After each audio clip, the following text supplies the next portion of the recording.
Hello, everyone. Welcome to Cracking Addiction. My name's Dr. Fergal Armstrong, and we have with us Dr. Laura Petracek. So, Laura, I thought today we'd talk about the fifth step.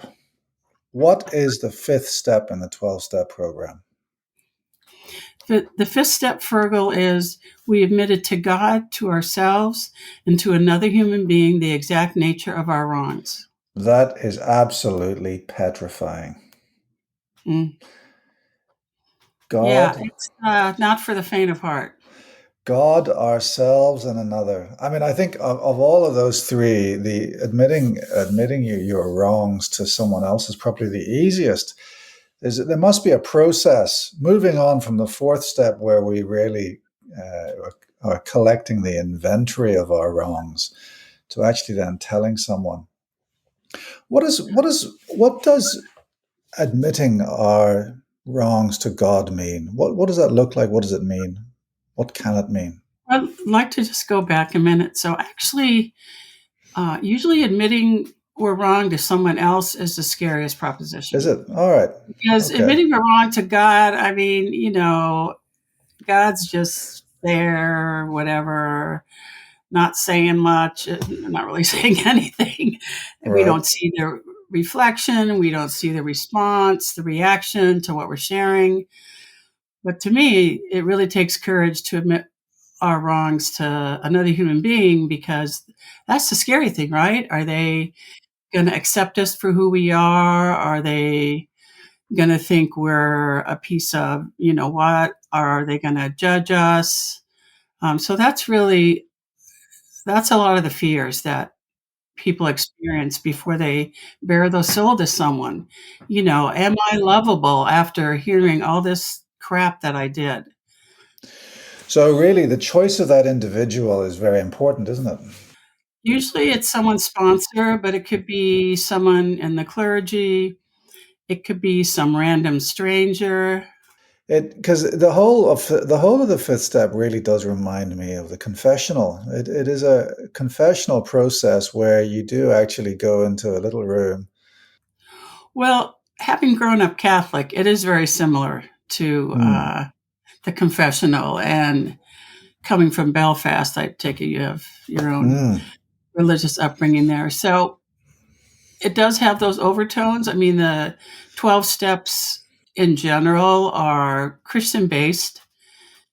And so it's not uh, unusual that it has that flavor of making confession or confessing our sins. And then, when we were growing up, we'd say, okay, let me see, 3 times for lying, 5 times for stealing. We just make it up. But this time, now as an adult and someone in recovery, you're not just making uh, stuff up. You're really going through what you wrote in your fourth step, and now admitting it in the fifth step. And another thing about admitting it to why it's scarier, but also positive to admit our faults to another human being is that a lot of times your sponsor will say, wow, I did that too. Or I had that problem too. Or wow, you think that's bad. Guess what I did? Mm. So that's another plus to Yeah, yeah, say and it's that's another not human something that a priest would do in a confessional. Let's remember that. being. Yeah, okay. At least you hope not.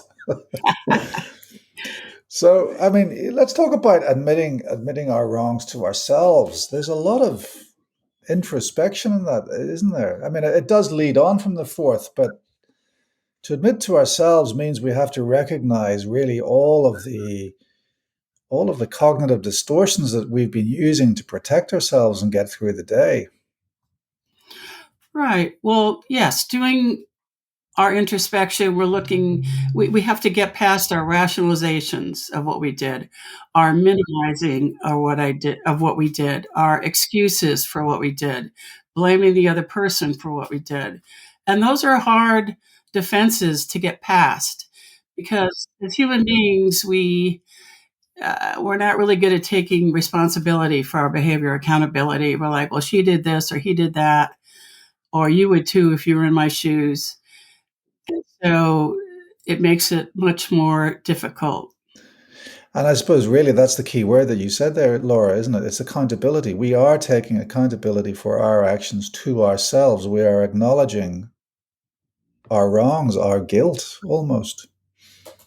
Yes, we are acknowledging our wrongs, our guilt, Mm. and where we've fallen short. Yeah. Yeah, our shortcomings. So, I mean, the process then does actually open the door to forgiveness, redemption, doesn't it? It's not all self abasement. It's not all self Mhm. flagellation, is it? No, and it's not meant to be, mea culpa, beating yourself up. It Mm. it's meant to really kind of have be even-handed with our Mm. inventory of ourselves. I mean, rarely is a person totally on the debit side or on the positive side. Mm. And more often now, I hear sponsors telling their sponsees, don't forget to put the positives down about yourself. Because, yeah, this fifth step is really quite a beating. And, Mm. to end up crawling on the floor is not the goal, but it's Yeah. more to get right sized. Okay, this I Mm. did was not so great, but hey, I have these positive qualities Yeah. and a way of balancing them out. Now, again, most alcoholics and addicts, we definitely have wreckage of our past long behind us. So the Mm. first, fourth, and fifth step are probably going to be more on the debit side. But Yeah. even so, we could look at or be reminded of our positive sides so we don't totally leave with a sense of extreme self loathing. Yeah. Yeah. So again, we see in the fifth step the word God. Now, I mean, this leads us to the idea of well, what is an individual's higher power? I mean, is it a personal issue, or is it a universal issue, and does it matter really? Well, it doesn't really matter what one decides who their higher power is. Hmm. And a lot of times, someone's conception of their higher power changes throughout the years. Hmm. Uh, How would so that it's not, be? oh, well, sometimes when people come in, they come from a religious background. So it's not unusual to have a Christian type of God or uh, some other type of religion. But Hmm. as time goes on, I've seen people kind of soften in that area, meaning they don't necessarily believe in the God of their childhood, but now have a more adult understanding and not a God that is mean and menacing and unforgiving, but Hmm. more loving and caring and understanding sort of higher power. Yeah. Yeah. So it's moving perhaps away from organized religion that taught you as a child to developing your own sense of inner spirituality. Would that be fair to say? Yes. Yeah. Yeah. And you used the word softening. I like that word because I think it's really important to consider that in the fifth step. And you've already alluded to it. This is not about mea culpa. This is about having a balanced view whilst being honest. So the message does have to be softened to a certain extent, does it not? Well, it doesn't have to be, but it certainly helps. Again, a lot of people come in the program totally feeling demoralized. Um, their self esteem is 6 feet under. I mean, they really feel really bad about themselves. So I don't think the intent of the fifth step is to feel worse, although when it's first laid out, the way it's structured, it looks that way because they don't ask any questions about what's positive about you. Though that type of inventory has been added probably the last 20 years or so. Like, what's good about you? What do you like about yourself? What do other people like about you? You know, And I suppose this also speaks to the need for a supportive community because this whole process doesn't actually happen in isolation. It's not just you beating yourself up. It's in the context of a process. It's also in the context of a support system. and that other person is perhaps your sponsor, but there's more than one individual that you can draw support from, surely.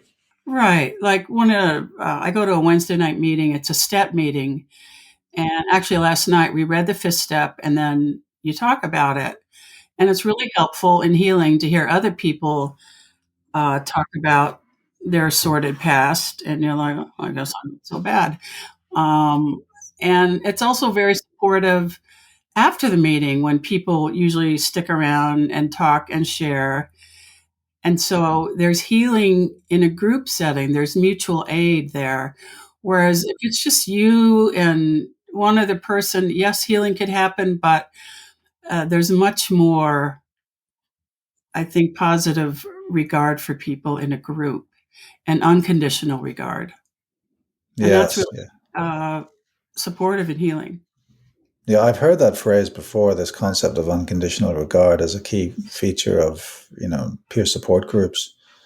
And that I suppose that's so necessary that, when people are entering into the peer support process, they are vulnerable, they are fearful, and they are perhaps full of self-loathing and low self-esteem. And so that's really one of the key ingredients, isn't it? Without that, really, you don't have any kind of peer support. That's very true. Yeah.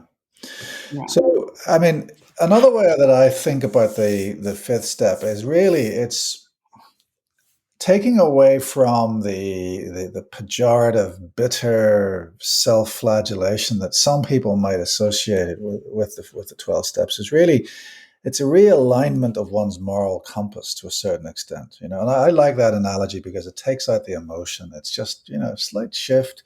The compass itself isn't wrong or flawed. It's just we're just going to turn we're going to turn the dial just a little bit to get back on track. That's how I've heard it described elsewhere. Right. Part of it is to get back on track. But for some of us, because of the dysfunctional family that we grew up in, we never really had a track or moral compass to begin with, or we weren't taught one. So part of it is also learning about a moral compass or learning uh, the next right step or right living. Because again, some people in the families they grew up in didn't have that. So going through the fourth step, setting up the moral inventory, talking about and contemplating the fifth step.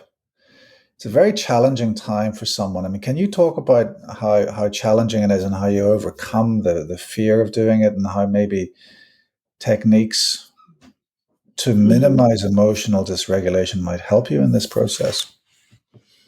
Right.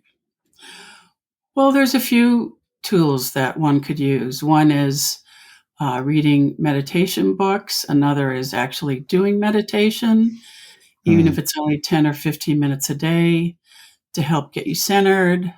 mm. Another is talking with other people, with your sponsor, about the fear you're going through with this process. Another tool I really like and use is journaling, just to get that fear out on paper. And it seems to take the power out of it. It lessens that fear energy. So, those are some of the suggestions or ideas I have. So really, it's about using techniques to help you come face to face with this idea, and then having a supportive environment, a supportive group, and also Mhm. supportive sponsors. So it goes back to, I suppose, the sponsor, doesn't it? The quality of the sponsor and the relationship between, and as you say, the sponsee and the sponsor. Yes, that's really key. I mean, it's analogous to what's the number one factor for healing and therapy is the positive relationship between the therapist and client. It's very similar between a sponsor and a sponsee. The relationship between the two of them is the number one factor of whether or not it will be helpful to the sponsee in healing for them.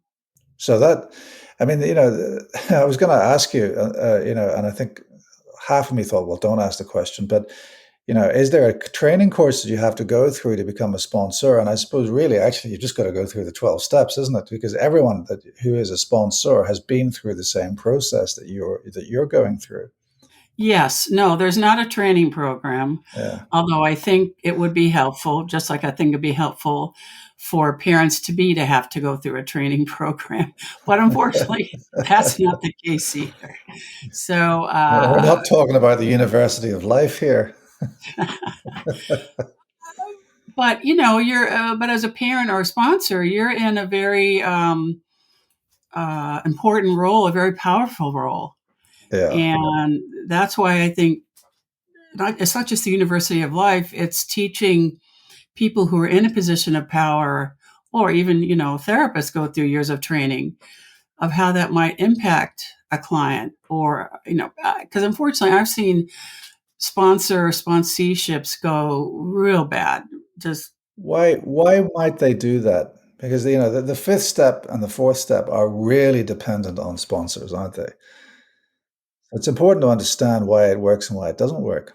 well, I think sometimes people take on being a sponsor too soon. Like I've seen in the rooms, people have 3 months of sobriety and, I could be your temporary or regular sponsor. Well, 3 months sobriety, you're rarely, finished detoxing. So I don't really think you're in a Right. good position to be a sponsor. Or they have another, there's a term, I don't know if you've heard of it, called 13 stepping, where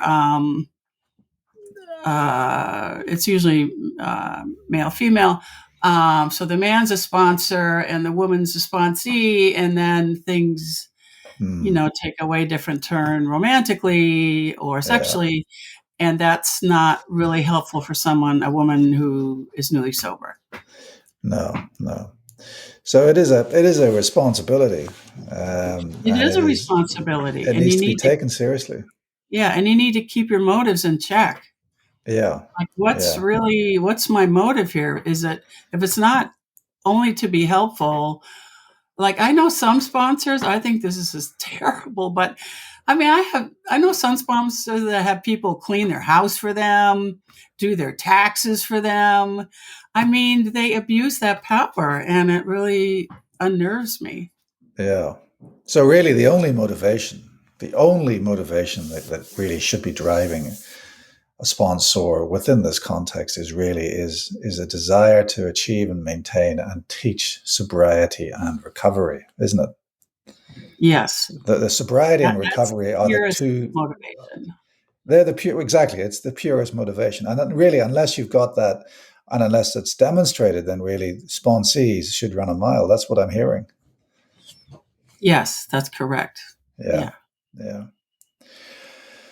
Well, can you tell us a little bit about your experiences going through the fifth step, and how what kind of supports that you got when you were going through that?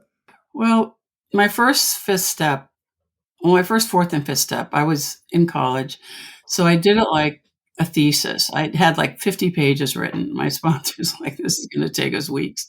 But that's how I approach things, or did approach things at that time. And, she was very comforting, and kind of shared with me some of her own experience. But also, another person who really helped me was my own therapist, because she knew a lot more than my sponsor did about my own background. And so that was really helpful. My therapist giving me unconditional positive regard and compassion. And like, how would you have known better growing up how you did to not do X, Y, or Z? Hmm. You grew up with people lying, stealing, drug dealing. They're all alcoholics. How would you know otherwise? So that was really helpful to me. Whereas my sponsor, she knew more of my drinking and drugging, but not my whole family of origin story. And so I also recommend to people, to my own sponsees or people who are in recovery that are in the rooms, to also talk to their therapist about it. And if they don't have one, maybe a good idea to get one, because a Hmm. sponsor isn't really trained professionally. And in a sense, they're in a professional role, though. I mean, granted, it's Yeah. a peer role, but it's a very powerful role. And Mm. so that's where I feel having a therapist is really helpful. And it also helps and so when you're doing your fourth and fifth step, it helps to have a deadline. Okay, so you have to be done with your fourth step, let's say October 30th, because you're doing your fifth step November 2nd. And so having Yeah. that deadline is kind of like school. This is when your paper's due, and this is when you're going to present your paper, present the fifth step. And that's really helpful because otherwise, I've known people who have spent months on the fourth step, and I'm like, oh, that's torturing yourself. Just Mm. set a date with your sponsor, and then you won't be going through this Mm. unnecessary suffering. Yeah. So what I'm Yeah. hearing then is just really the importance of experience and boundaries and a commitment to the purest of motivations, and really that relationship between the sponsee and the sponsor is absolutely crucial, really, to progression through the steps. Yes, exactly. Yeah. All right, Laura, we've unfortunately run out of time, but thanks again for your pearls of wisdom. I look forward to chatting with you again very soon, so thank you. Okay, folks, that's all for today. My name's Dr. Fergal Armstrong, and this has been Cracking Addiction.